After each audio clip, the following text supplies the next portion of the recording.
Greetings, kindred friend. Let us be still together in this moment to look back at a very special time, the fragile hours between sunset and sleep. Imagine your house right now. Everything is so quiet. The noise of the city has receded. Your children and grandchildren are settled, and darkness begins to drape over familiar corners. However, in that absolute silence, another sound begins to rise. It is not the wind outside the window, but the rustling inside your mind. Thoughts begin to drift in. Tiny worries about health, a fragment of a regretful memory from 20 years ago, or a scary scenario about the future that you paint yourself. You lie there, body motionless, but your heart beats fast because of the ghosts of thought. You blame yourself. Why at this age am I still unable to be peaceful? Why am I so weak and anxious? Dear friend, let me give you a liberating truth at this very moment.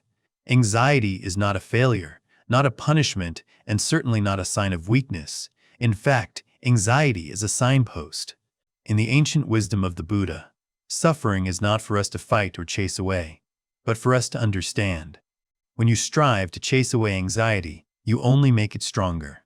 But when you learn to sit back and listen to it, it will reveal to you the path leading to true freedom. Engrave this sentence into your heart. Anxiety isn't your enemy. It's your teacher.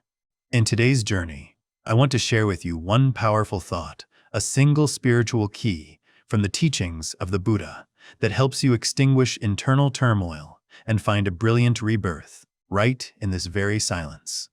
Stay with me until the end of the video, because the moment you change the way you look at anxiety is the moment true healing begins.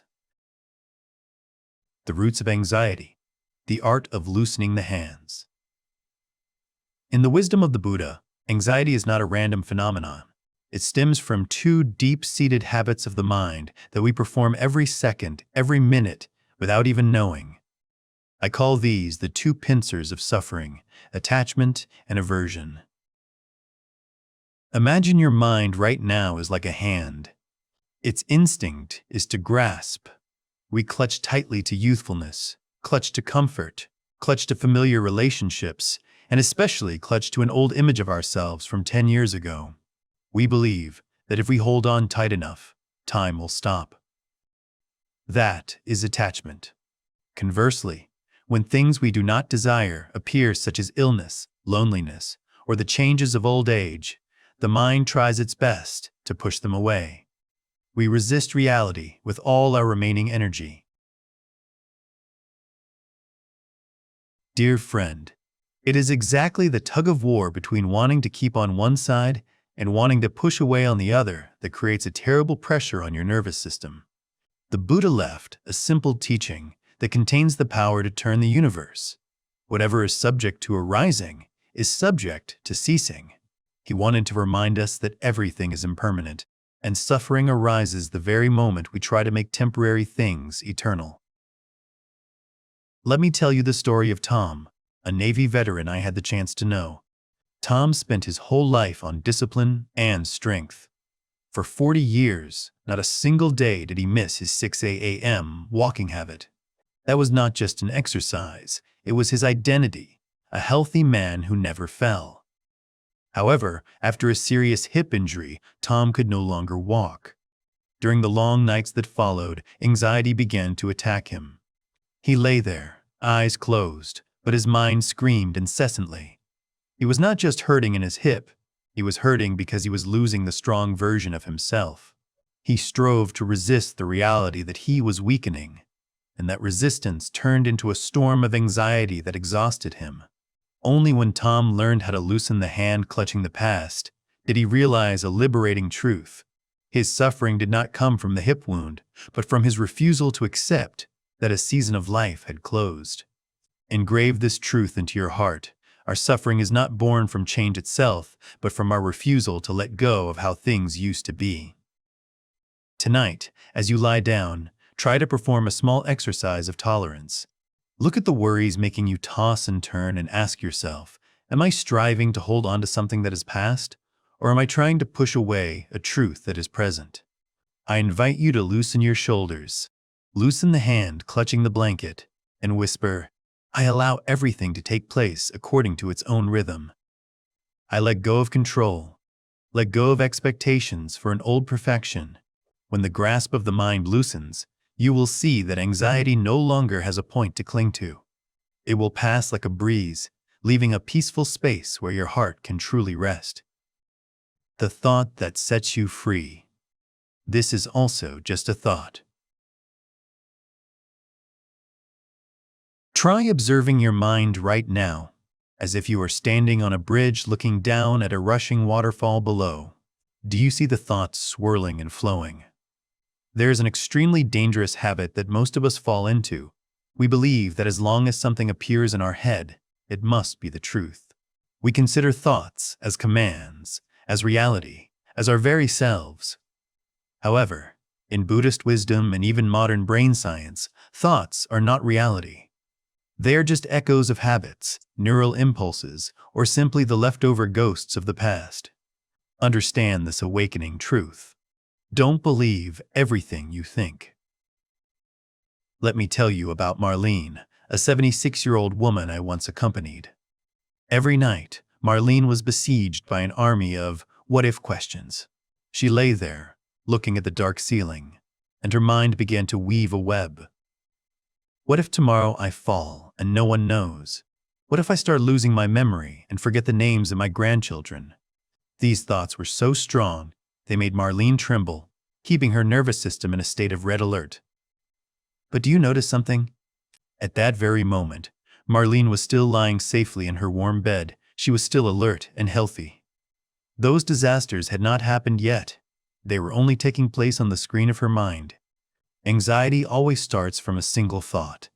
If you believe it, it becomes a belief. If you nourish that belief, it becomes a fear that possesses your entire being.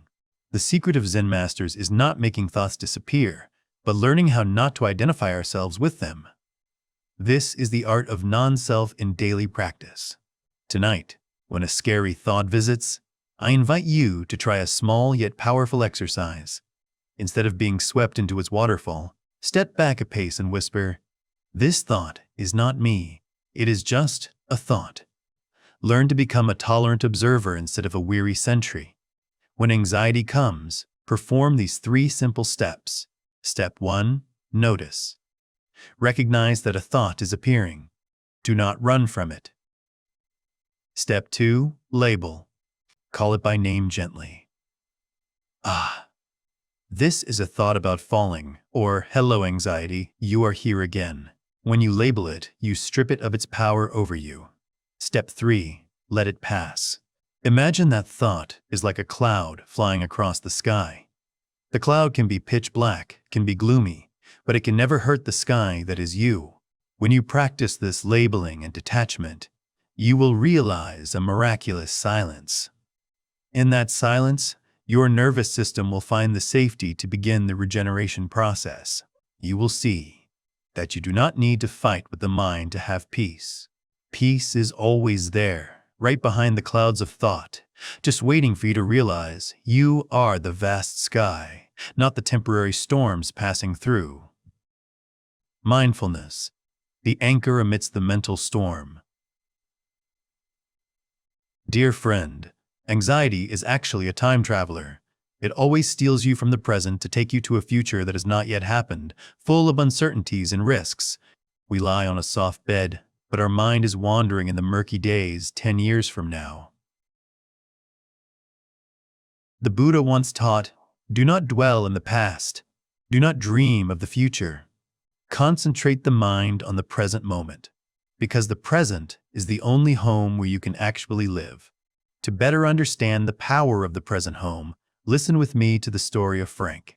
Frank was a retired carpenter. His whole life was tied to wood, hammers, and precision. However, after his beloved wife passed away, Frank's world suddenly collapsed. The house once filled with laughter was now only a terrifying silence. Night after night, Frank's mind began to run around. What if questions? If I fall down the stairs, who will save me? What if I start forgetting to turn off the stove? The hands that once built sturdy homes now trembled because of the ghosts of the future. Following a doctor's advice, Frank sought out a mindfulness practice group. His first exercise was simple: just sit still and follow the breath. In the beginning, Frank felt it was ridiculous. His mind screamed louder than the sound of a saw in the carpentry workshop.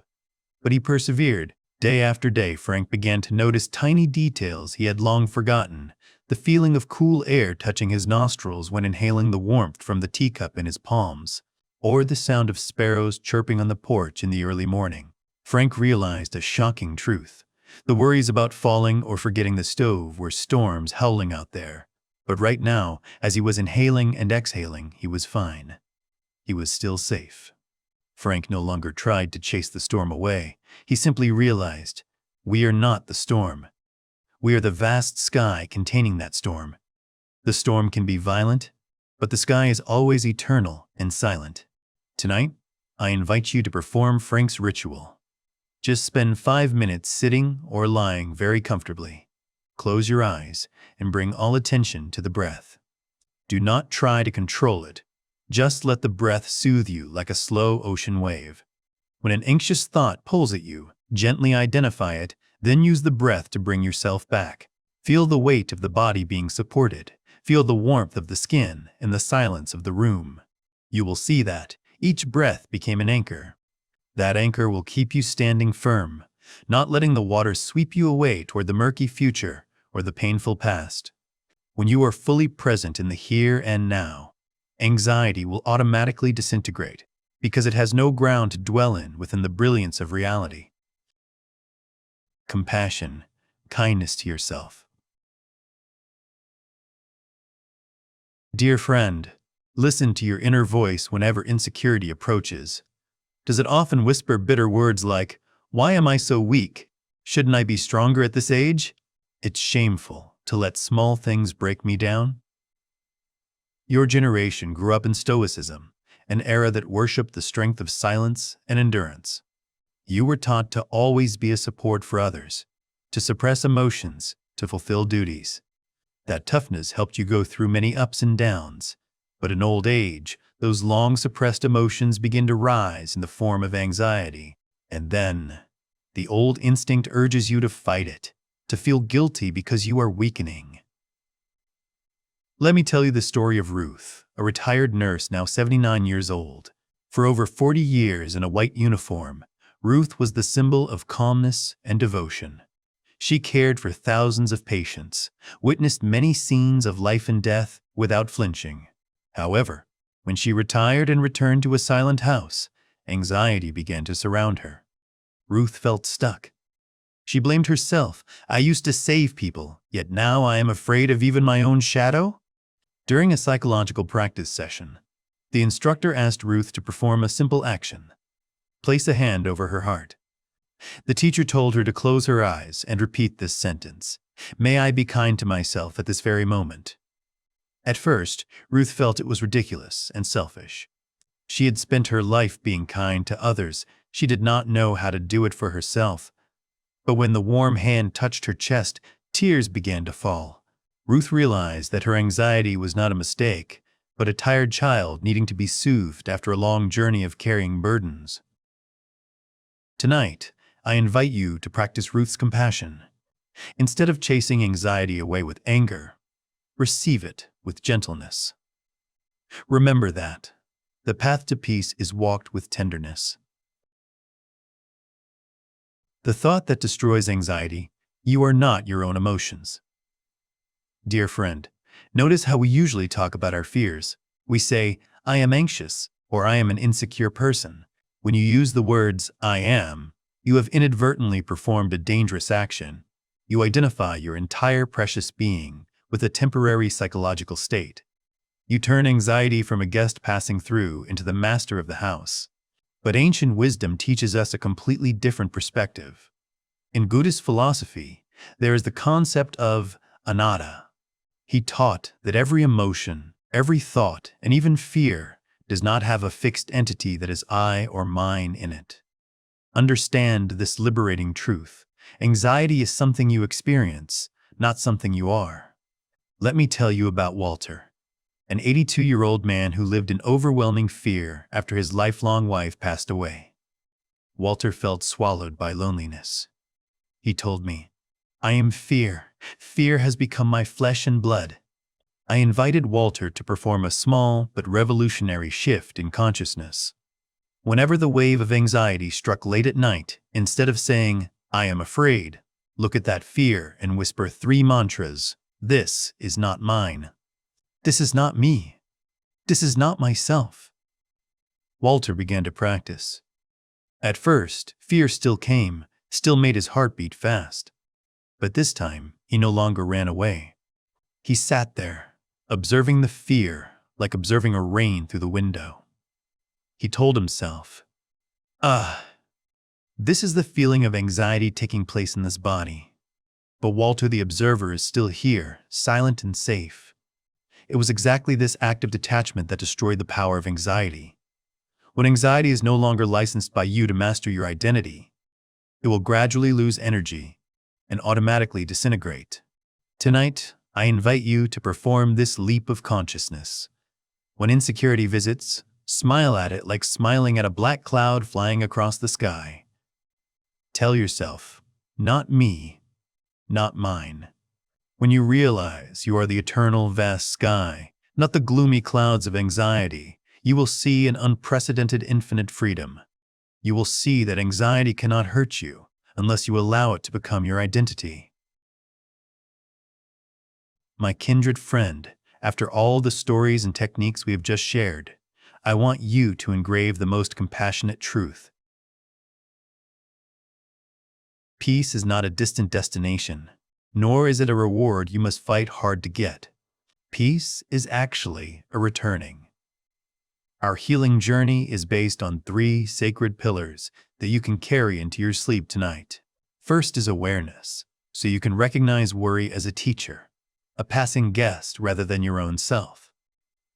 Second is letting go, so you can bravely loosen the hands clutching the identities and scripts of the past. And finally, compassion, so you can learn to place your hand over your heart and be kind to yourself, even when you are feeling the weakest. Tonight, you do not need to become a perfect person. You do not need to fix any mistakes of yesterday. The greatest contribution you can give to the world right now is to allow yourself to rest completely. When you stop interfering, stop judging, and stop fighting with the mind, that is when the wisdom of the universe within you begins to perform its sacred healing function. If this video has brought you a quiet space to water your soul, please help me spread this good energy with a like button and subscribe to the channel. That is how we together light the candles of awakening in the middle of the long night. Before dissolving into the dream of rebirth, I invite you to leave a comment below as a confirmation to yourself. I choose peace. Let this affirmation be the final safety command that brings your nervous system into a state of absolute rest. Wish you a long night of peace and a morning awakening, radiant and fresh in the light of awakening. Greetings, and see you again in the next healing journeys.